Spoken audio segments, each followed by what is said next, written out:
আমি পিউ। আমার নতুন একটি ব্লগে আপনাদের অনেক স্বাগত। তো আগের ভিডিওতে তো আপনারা দেখেছিলেন যে আমরা এক রাতের জন্যই পঞ্চলিঙ্গেশ্বরে এসেছি। তো আজকেই পুজোটা সেরে ফেলবো, সেরকমই ইচ্ছা আছে। তো চলুন আপনাদেরও যেতে যেতে দেখাবো মন্দিরটা কিরকম দেখতে, কিভাবে আমরা পুজো দিলাম।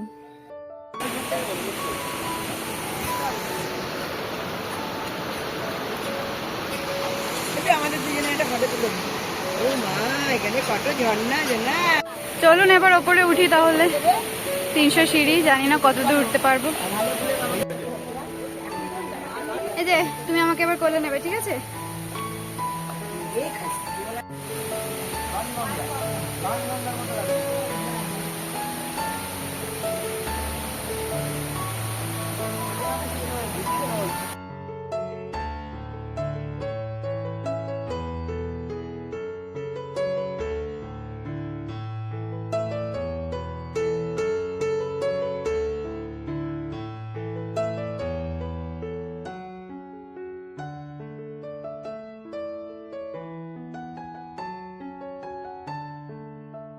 খাড়াই মনে হচ্ছে সেই ছোটবেলায় স্লিপ চড়তাম না, এরকম।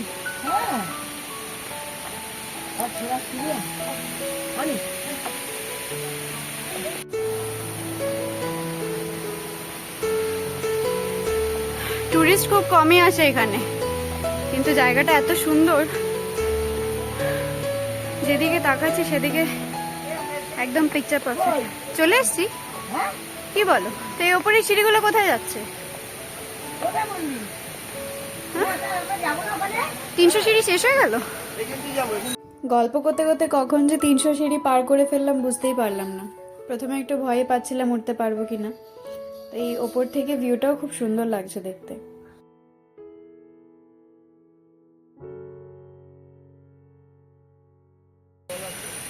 মন্দিরটা চারিদিকে এরকম ঘন জঙ্গলে ঘেরা বলে হনুমানেরও উপদ্রব আছে কিছু কিছু।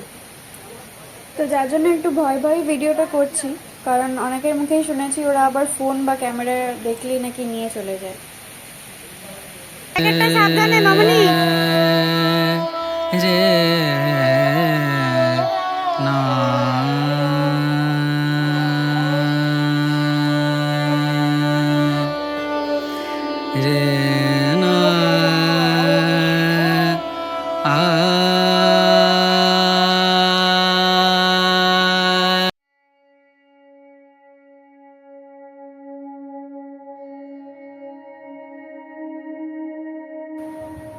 সবাই এখানে পুজো দিচ্ছে ঠিকই, কিন্তু পঞ্চলিঙ্গেশ্বরের যে 5টা শিব ঠাকুরের মূর্তি সেটা কিন্তু আসল এখানে নয়। একটু দূরে মানে এই বাদিকেই গুহার মধ্যে বলতে গেলে দুটো পাহাড়ের মাঝখানে ওখানেই রয়েছে 5টা শিব ঠাকুরের মূর্তি, যার জন্য এই জায়গাটার নাম পঞ্চলিঙ্গেশ্বর দেওয়া হয়েছে।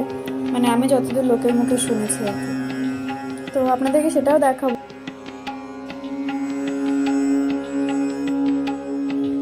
এই যে দুটো পাহাড়ের মাঝখানে যে ঝর্ণা বয়ে যাচ্ছে, ঠিক ওই দুটো পাহাড়ের মাঝখানেই 5টা মূর্তি, মানে ওটা নিজে থেকেই গড়ে উঠেছে। তো ওখানে ওই মূর্তিটা হাত দিয়ে অনুভব করতে হবে।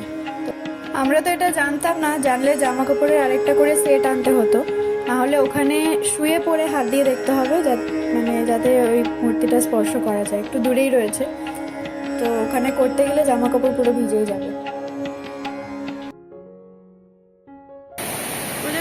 নামলাম, এখনো হাফ নেমেছি, এখনো হাফ নামা বাকি আছে।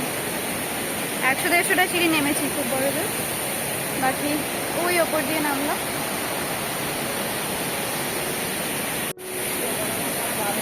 সবাই একটু রেস্ট নিচ্ছে এখন, দিয়ে আবার নামলো।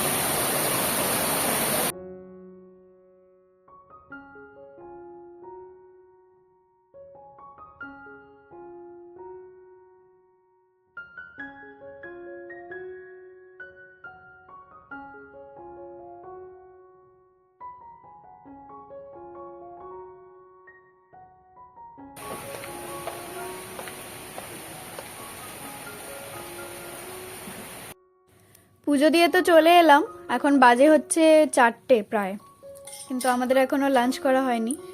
তো এখানে হোটেল বা রেস্টুরেন্ট বলতে খুবই কম, মানে যে যে রিসর্টগুলো রয়েছে তার মধ্যে নিজস্ব যে রেস্টুরেন্ট রয়েছে সেটা ছাড়া এক্সট্রা কোনো বা আলাদা কোনো জায়গায় কোনো খাওয়া দাওয়ার কোনো ব্যবস্থা থাকে না।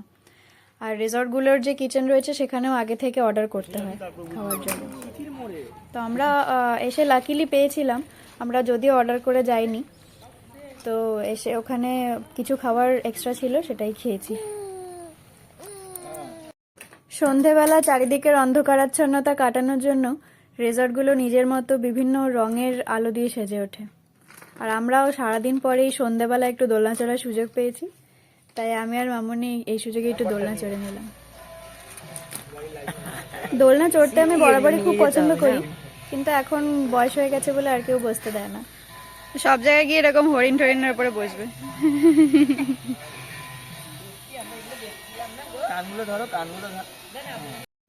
তো এখন বাজে প্রায় 8টা মতো, আমরা চলে এসেছি ডিনার করতে, কারণ সেরকমভাবে ঘুম হয়নি বলে তাড়াতাড়ি শুয়ে পড়তে হবে। বেশি কিছু নিইনি যেহেতু লাঞ্চ করতে লেটই হয়েছিল।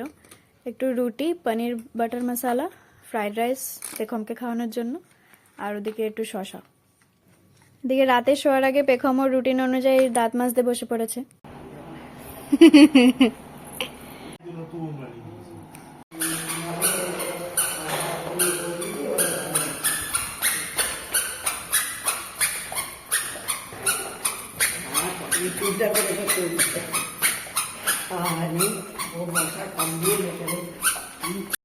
আমাদের চেক আউটের টাইম প্রায় হয়ে এসছে, তাই আমরা এখানে চলে এসেছি ব্রেকফাস্ট করব বলে, কারণ আমাদের আবার বেরোতে হবে।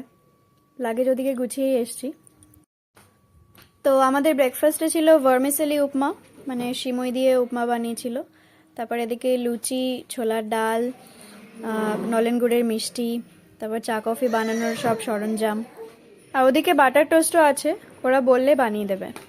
তো আমি ওকে একটু উপমা খাইয়ে দিলাম পেখমকে, আর আমরাও কিছু খেয়ে নিলাম অল্প করে। এবার আমরা বেরোবো। তার আগে আপনাদের একটু রিসর্টটা ঘুরিয়ে দেখাই, কালকে এত ব্যস্ততার মাঝে আর দেখানোই হয়নি।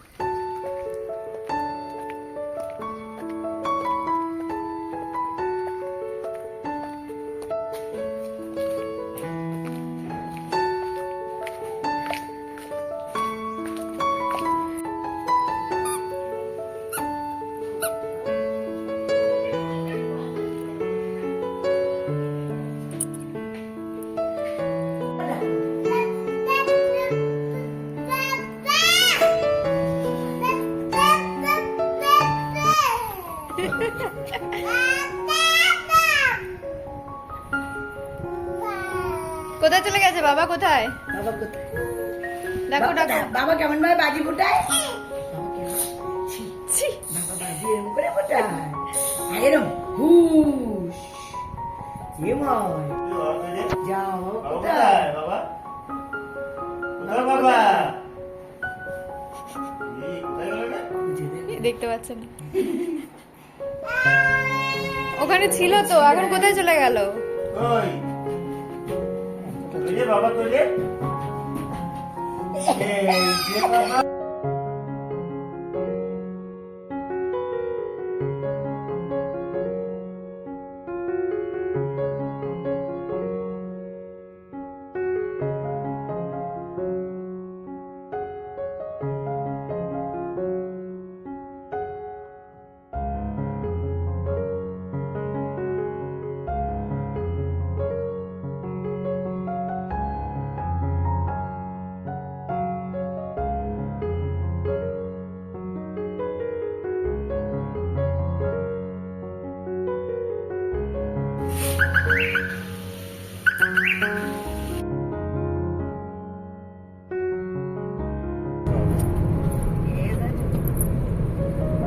আমরা চলে এসেছি কোলাঘাটে।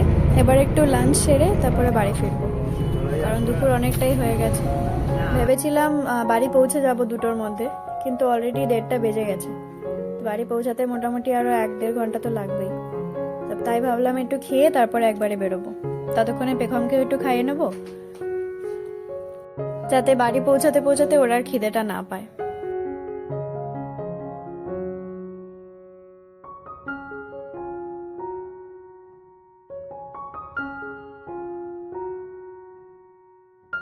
আমাদের লাঞ্চ করা হয়ে গেছে, এবার বেরিয়ে পড়েছি আমরা বাড়ির উদ্দেশ্যে। তো ভিডিওটাও আজকে এখানেই শেষ করছি। ভিডিওটা কেমন লাগলো কমেন্ট করে অবশ্যই জানাবেন, ভালো লাগলে একটা লাইক করে দেবেন। সবাই খুব ভালো থাকবেন, সুস্থ থাকবেন। দেখা হবে আবার পরের একটা ব্লগে। ততক্ষণের জন্য টাটা।